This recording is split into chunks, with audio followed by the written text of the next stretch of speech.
Okay, so I just want to start this video with, like, I'm supposed to be serious, but right now I just feel like in a, oh, my stomach, I'm waiting on pizza to come. Basically, this is the video, oh my god, I heard it again. This is supposed to be a video on my health, like the downfall of my health. I never know what to say when this camera comes on, so I just thought I'd start off like this. This is just a little intro into all that. Hope you enjoy, and yeah, keep watching. Okay, so it's a few hours later. I finally ate my pizza, and yeah, let's get on with the story, because this isn't a vlog, it's a story, but a story that's still happening. I just wrote things down. Basically, this is all, can you see that? This is all that I wrote, and I'm really bad at storytelling. Obviously, this is why I've been putting this video off for so long. I'm just like, I don't know how to say it, so this is the final time that I'm saying it. If something comes out wrong, I'm sorry. Like, I don't know, if something's out of order, maybe this happened before that, I'm sorry. But one day in 2018, keep in mind it's now 2021, but one day in 2018 I woke up dizzy. I didn't know why. Yeah, I didn't know why I was dizzy. At the time I was a delivery driver for Bear Burger. I just remember working while I was really dizzy, and like I was like in this really nice neighborhood, like at nighttime. I think it was winter, and I remember just, I don't know, like I was okay, but then all of a sudden like I just felt like almost like I was on drugs. Like I tripped out, like I got really dizzy. I don't know, like, yeah, this is just crazy that I worked like that. But I just remember at the time feeling like I need money, but I always feel like I need money. It was that serious. Unfortunately, it's not funny, but I just laugh when I talk about, I guess, uncomfortable things. I don't know. So basically the first place I went to was an urgent care. They diagnosed me with vertigo in the right ear. Then they told me to follow up with an ENT, which is an ears, nose, throat doctor. So then I went to the ENT. They said I needed therapy, but I never went. I'm reading off my notes. But I never went because I'm bad at booking appointments. Well, used to be. Now I'm better at my appointments. And where I go now, it's just easier. You could book it online. And I didn't have the money to do the therapy. But also at the same time, I kind of felt like at this weird time of not knowing what you had, I just felt like everyone was lying to me, because I was just getting all these different answers. I guess I didn't do the therapy, so then I ended up back at the hospital. I think this is the order, I'm not too sure. They put me on pills for symptoms, which I have right here. I don't want to show any of my information, but I have it right here, and it says take 1 tablet twice a day for 7 days. There's 2 left. They gave them for my symptoms, but on there it says it causes dizziness, but some medicines just say that. But yeah, so yeah, they put me on pills, and they said, I'm pretty sure they're the ones who said I have imbalance, which is not a real term. Basically after that, I was still feeling symptoms, obviously. At some point, I still have the things, and this is all the way from like 2018. At some point, I even got vertigo less, because I guess I was convinced that I had vertigo. I don't know if I did or not. But yeah, just like a roll-on thing. It's not focusing, it's focusing on my face. There you go, vertigo less. After the hospital, I finally went to my main doctor, and she did an EKG. Also, something that stood out, that doctor said they never thought it could be an issue with my heart since I'm young, so they didn't think to check it. She also said imbalance isn't a real medical term. And then for my heart issue, I just wrote there's babies born with this condition. I'm one of them, so the fact that not one single doctor noticed this as I was growing up is just mind-blowing. It's a common thing where babies are born with this issue, and doctors should be catching this issue when you're like an infant, when you're a baby, and should resolve the issue. But for me, Clearly they didn't catch it. Then she referred me to two cardiologists. I picked the one I was able to go to. So I went to that cardiologist, which was a male, and he diagnosed me with mild mitral valve prolapse. I got put on high blood pressure pills for my symptoms of the dizziness and lightheadedness and whatever I feel. But I don't have, I didn't have high blood pressure because young people don't typically have high blood pressure. But at the time I didn't know what this pill was for and made myself believe it was actually helping me. So basically with that doctor, there was just a whole thing of like me slowly figuring out like, what is he doing? Like, he's putting me on high blood pressure pills like for my symptoms, but it just basically unraveled and it didn't make sense, and I just ended up not trusting this guy.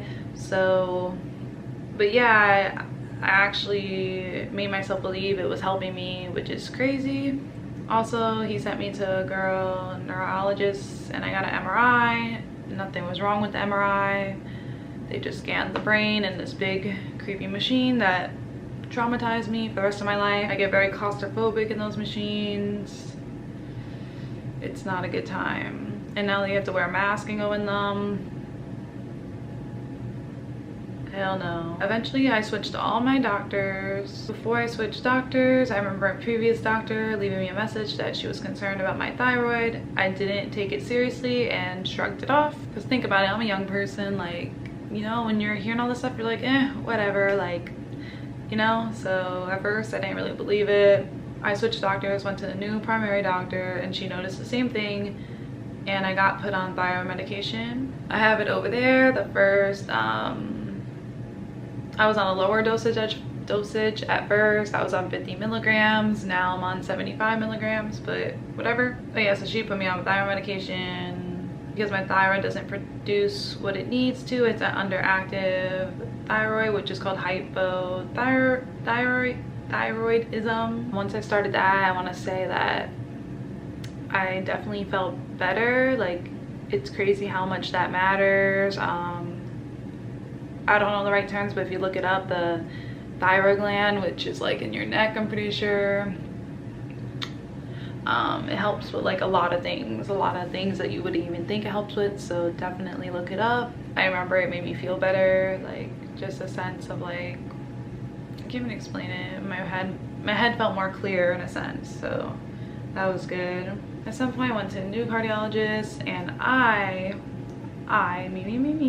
requested a second opinion because the new cardiologist, she literally just took the word of what the last guy said. Like, I think I showed her the paperwork. I'm like, oh, this is what he diagnosed me with.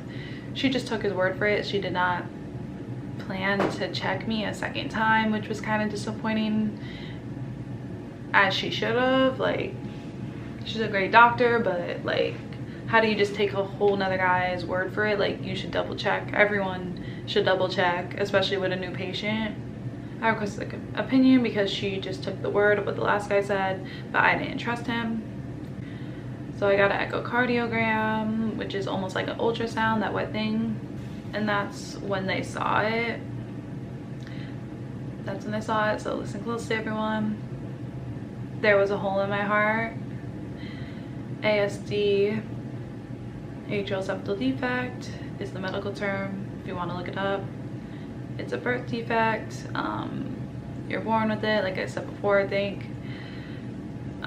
So then I put it together that the first cardiologist, the guy, mentioned something about seeing a small hole and kept staring at the screen. So during the test he was doing, which was the same exact test, echocardiogram, where you can see the heart, he just kept staring at the screen. And in that same exact appointment, he said, never mind, he does not see a hole. Never thought twice about it. But that hole wasn't small. I was told it was actually pretty big, and told the right side of my heart or I don't know if it still is. I don't think it is. I think it went down, but and I was told the right side of my heart was severely enlarged, and because of that, it was causing complications with how my heart was functioning on a day-to-day basis. Basically, I was slowly dying and my heart was weakening more and more as time went on, which is really weird to say, but it's true. So yeah, after that test, when I didn't find that out on the day of the second echocardiogram with the new doctor. I didn't know. They called me back. They told me that, like, yeah, it sounded urgent. I need to, whatever, go back and talk to the cardiologist. And I sat there, I talked to her, and she told me that I needed open heart surgery, and I couldn't believe it, to be honest.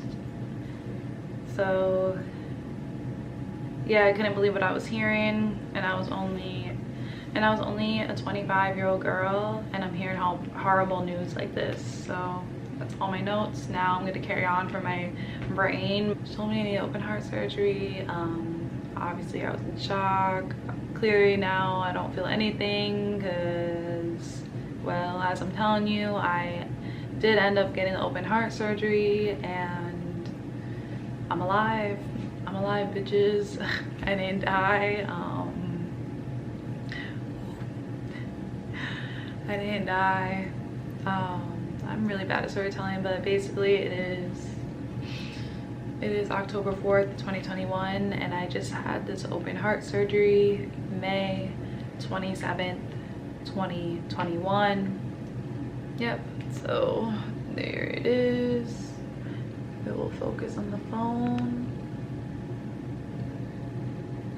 I think it's gonna focus, but it says heart surgery. So I'm 6 months out of open heart surgery. I could show you guys my scar, or I could just insert photos, but it healed up very well. But yeah, I'm sorry. See, this is why I'm so bad at storytelling. I'm not even telling you guys what happened after she told me I got open heart surgery, but basically got the schedule, blah blah blah. I just had to do all these things, like my insurance, stuff like that, whatever. Everything got approved, so they covered the surgery. Leading up to the surgery, I was panicking, I was crying my eyes out. Obviously it's easier to say now because it's over, but I was a mess. Like, this stuff messes you up mentally, and even way before I knew I needed open heart surgery, I was mentally like destroyed. Like, when I first felt weird, like, sorry I'm going back, but when I first felt weird, I remember, like, it was at a time where, like, I was just going out to the bars and stuff, and I still went out. I remember going out one night and I felt like dizzy, and I went out because I didn't want to accept that as my reality. I didn't want to accept that I was sick at a young age. This all started when I was like 22-ish. Now I'm 26. I turned 26 in September. 22, 23, something like that. So you can only imagine how I feel. In present tense, I feel like I definitely feel like I'm missing out. You know, I don't want to feel sick every day. I want to be able to go out too and have fun before I get old and never get to be young again. Yeah, like 4 years of my life have been taken away from me. Obviously it wasn't a choice. It was just like that, taken away from me. And I was going through, you know, being sick. So yeah, I cried up to the surgery, and then the night before the surgery I did not sleep 1 second. Nope. I slept at my boyfriend's house. I didn't sleep. Yeah, I remember whatever, I had to wake him up because you had to do this thing where you sanitize your body before they did it at the hospital. I had to go to the surgery really early. I drove from his house to my parents' house, which was like a 15-minute drive. I got there, my dad was outside and my uncle Joey. So I sat in the front seat, my dad sat in the back, and Joey drove. In the car ride, I was just mainly talking to him. My dad was pretty quiet. Maybe he was just scared. So yeah, me and Joey were just talking. Like, I don't know, it was a good car ride there, even though it was to something serious. And then we get there, I say my goodbyes to Joey, but oh my god, I'm all over the place. But sorry, the night before my surgery day, I was at my mom's house and I said bye to everyone. So got you guys, almost forgot, memory all messed up. yeah, would you believe this just happened in May? No, because I forget. So yeah, so my Uncle Joey, me and my dad went into the hospital together, and he waited with me. My Uncle Joey stayed outside. I don't know why he didn't come in. I guess he just didn't want to. I'm not sure, but at some point he fell asleep. It was really early, like we had to wake up really early. So at 5:55 a.m. I took a picture of the bathroom. I don't know if it's gonna focus on the phone. There I am right before my open heart surgery, me and my dad. So we had to be there really early, so I woke up at a weird time. The actual surgery time, ugh, that's why I need to make videos with people. Like if my mom was here, she remembers everything. I don't remember the surgery time, I really don't, but I think my mom wrote it in a post. Whatever, basically I had the surgery. I made it through, but yeah, that wait felt like forever, just waiting to be called in the first room. Then eventually I got called, and we went to the second area where they hook you up and everything and put all the things on you. And I remember the scary part right before my surgery was just parting ways with my dad, and I think about that and I get really sad. Like right now I'm starting to get sad, but yeah, like literally parting ways with him, like it really felt like slow motion. Like it felt like slow motion. I love you, Dad, I really do. It felt like slow motion because I knew either the first thought was, oh, well, first off, I was scared to wake up during the surgery. I read some horror stories before my actual surgery, and this woman woke up during her surgery. I don't know what kind of surgery it was, and she felt every little thing. So that was one of my fears. And two, obviously the main fear was death, like just dying. Yeah, sorry I did not plan this. It feels weird crying. I'm like trying to like juggle the video and my emotions, but I'm not really crying, but you know, the eyes were watering. So yeah, that moment, like, all I gotta say is when I tell you it was slow motion, like it was slow motion. Like just thinking, oh, this might be the last time that I get to even look at my dad, like, and like I didn't even think about anyone else in my family because, like, you know, my dad was just right in front of me. But yeah, it's just really scary, and I had to walk myself. Like, I don't know, I saw this girl's vlog. I'll just say her name, Suri Jones. She's like one of my favorite YouTubers, and she went for her gallbladder and she got like wheeled in, but for me, I had to walk. So I walked into the room with one of the guys. I think he was the guy who put the anesthesia on my arm. So yeah, we split ways. My dad leaves out that way, then all of a sudden this person's walking me to the actual surgery room, and then I'm like, sorry if I start crying, and like whatever, he understood. I think my eyes were like tearing up, I don't really remember. And then yeah, like I don't even know how I held myself together, but I walk into this room. It was freezing cold, the operating room. I never saw an operating room in my life. Maybe in movies or shows, that's about it. And when I tell you it was freezing, it was freezing. And basically just plopped myself on the table.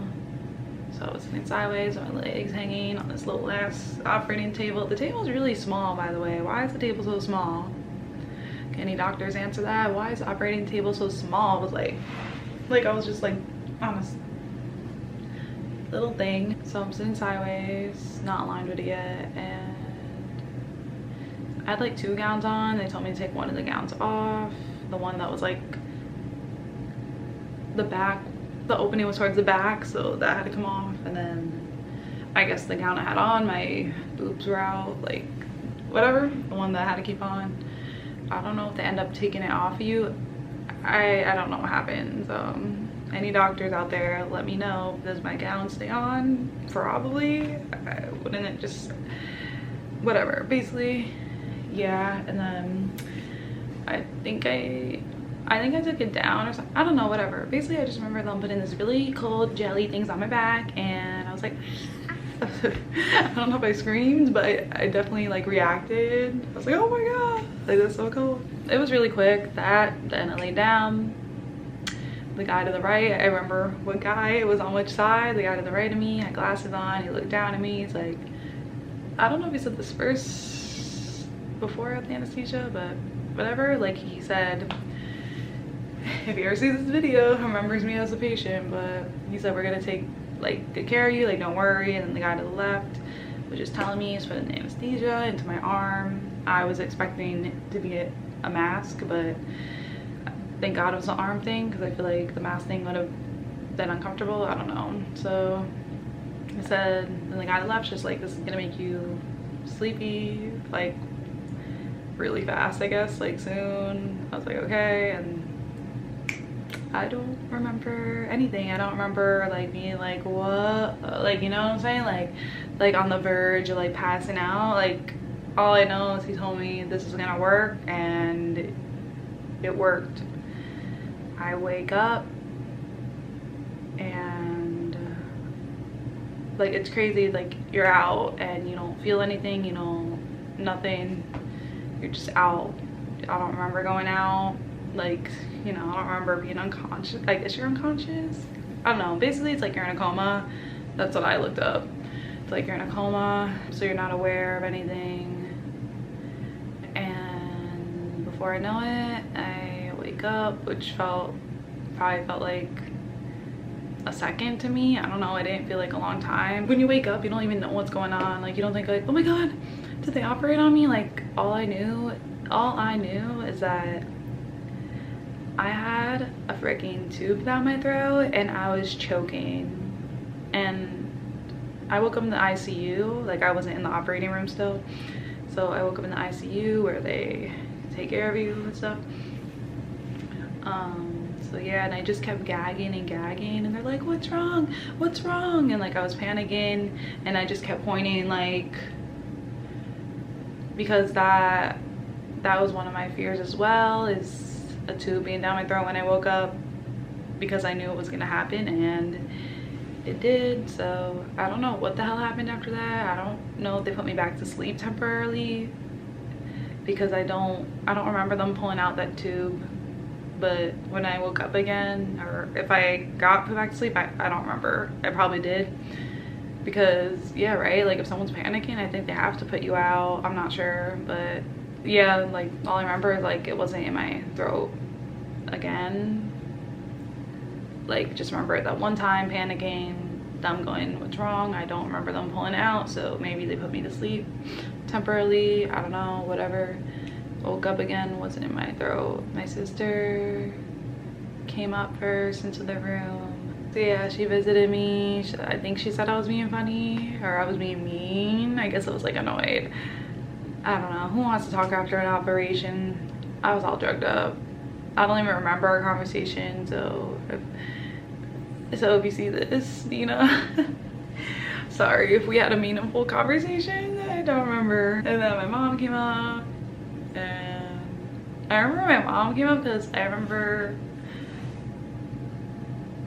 oh no, it was my mom first. Sorry, my mom came up first, because then I think she rushed down for Dina to come up. I just remember my mom went like I remember her saying, like, she's sleeping. Oh, she's sleep, like something like, I'm sleeping. Then like, I guess I opened my eyes and then I saw her, and she was like, I don't know, I don't really remember. I have a bad memory besides being on drugs at the hospital, but like, yeah, like I know she was happy to see me, so mama. So yeah, you know, it's good to feel cared about in those moments. And then yeah, my sister came up. But basically, yeah, I had open heart surgery, and I'm proud to say I'm a survivor. If I'm leaving out any details, I'm sorry to anyone that if I'm leaving out details and you were included in the story. But basically, while I stayed there, all my family visited. I was gonna say names, but yeah, my main family, my bloodline visited. My Uncle John visited.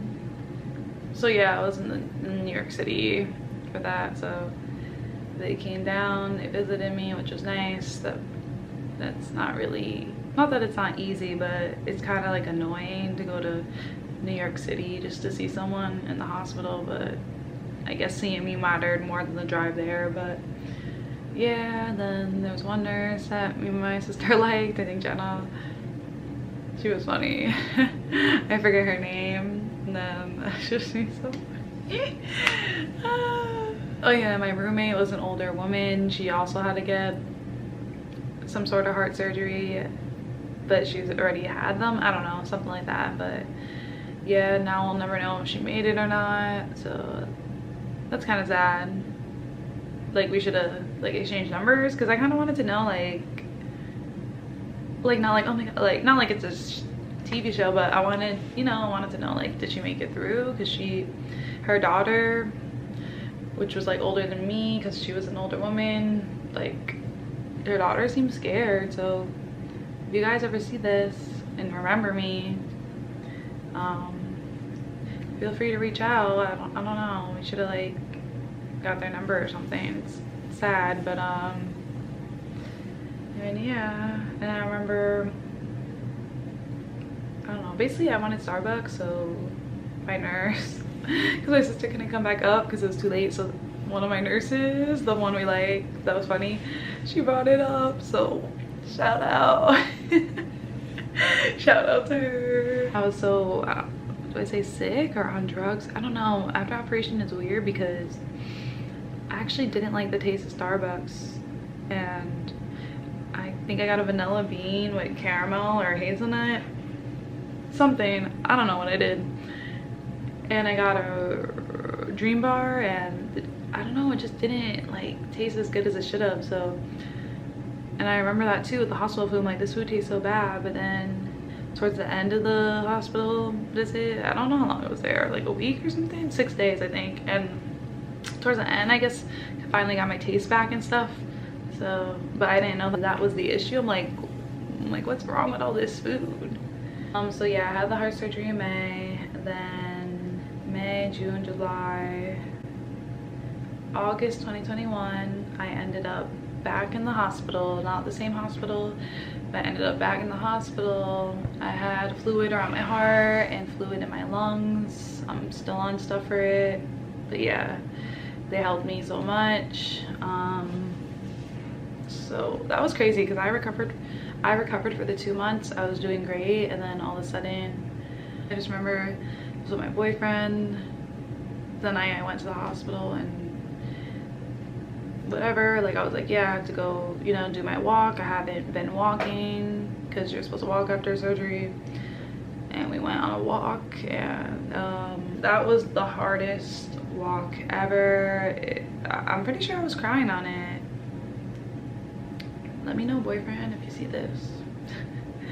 I'm pretty sure I was crying. I remember it just being so hard to walk, like because of the fluid in my lungs. So basically I was just breathing on one lung or something. It's fluid in my left lung. And it's interesting because I would feel like pain sometimes, like I guess it kind of just built up over time, but I would feel pain here from time to time, and I wouldn't really think anything, or I don't know, I just didn't know what to think. And then also I had, I don't know how to say the word, trick something where your heart just beating really fast. August 4th I got to the hospital at 3 a.m. I almost didn't go. I was like, oh, I'm just gonna sit it out, like to my mom and text, but my mom told me to go, so thank you, mama. And before that night, August 3rd, I was also feeling similar things, and I don't know, I didn't think anything of it. But yeah, I don't know, like I guess I've been through so much, I couldn't even tell if I needed to go to the hospital or not. But I had like pressure on my chest, like if I laid down I would be like in a lot of discomfort, so I couldn't sleep. It was weird. But my sister Dina brought me, she picked me up from my boyfriend's house, and she brought me there. I told him, I think he had to work, obviously, probably he had to work and stuff the next day, so I just like told him like I'm sorry to bother you, but I have to go to the hospital. You know, freaked him out. My sister picked me up. I don't know if I cried on the way there, but I remember her being like, I'm pretty sure she's like, oh, you, like, she was asking if I'm okay or whatever, something. Let me know, Dina.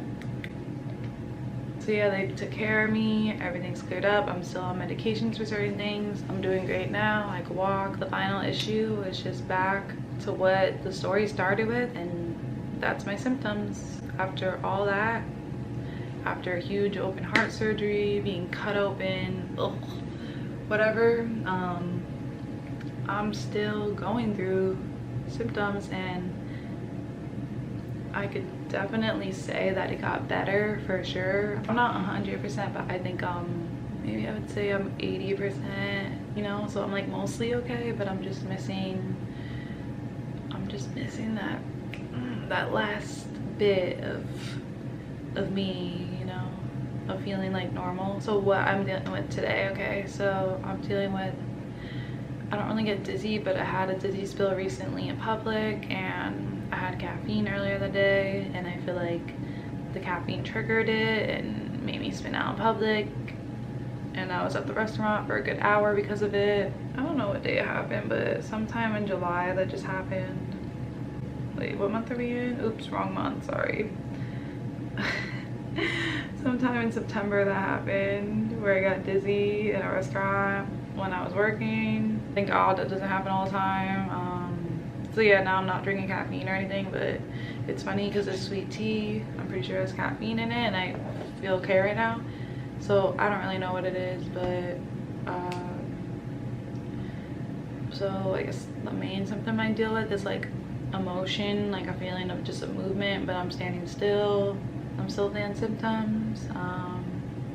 It's preventing me from working. So yeah, it's pretty bad. At first I wasn't even gonna do the open heart surgery because I didn't have the money. Like when you're recovering, you can't work, so I didn't have enough money saved to recover. So my uncle had to help me, he lent me money, so thank you so much. I still appreciate it. And another thing he also did is lend me money for a new laptop so that I can continue my little YouTube career. And even though it's not paying me right now, I still consider it a career because it's something I'm chasing, and one day I know I'll make it, you know. I don't have to be like, oh, like what if people know.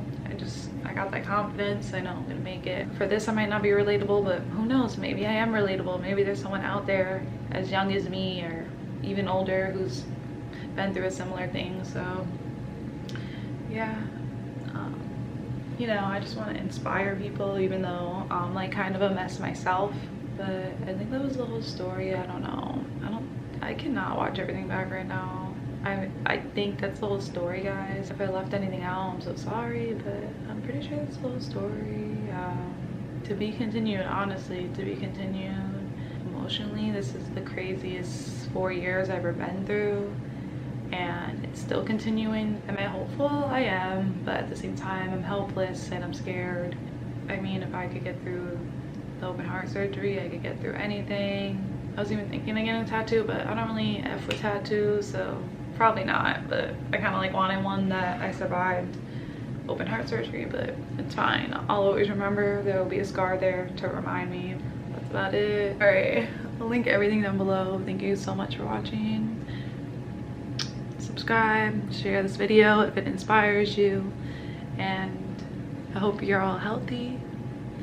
And yeah, bye. Oh wait, what's my exit? Until next time. Until next time, bye guys. I think this is how I feel after the video. Oh, my mascara is messed up. Oh, you can't see that from afar, but yeah. Just laying on this rug. I hope a bug doesn't crawl. Okay, peace.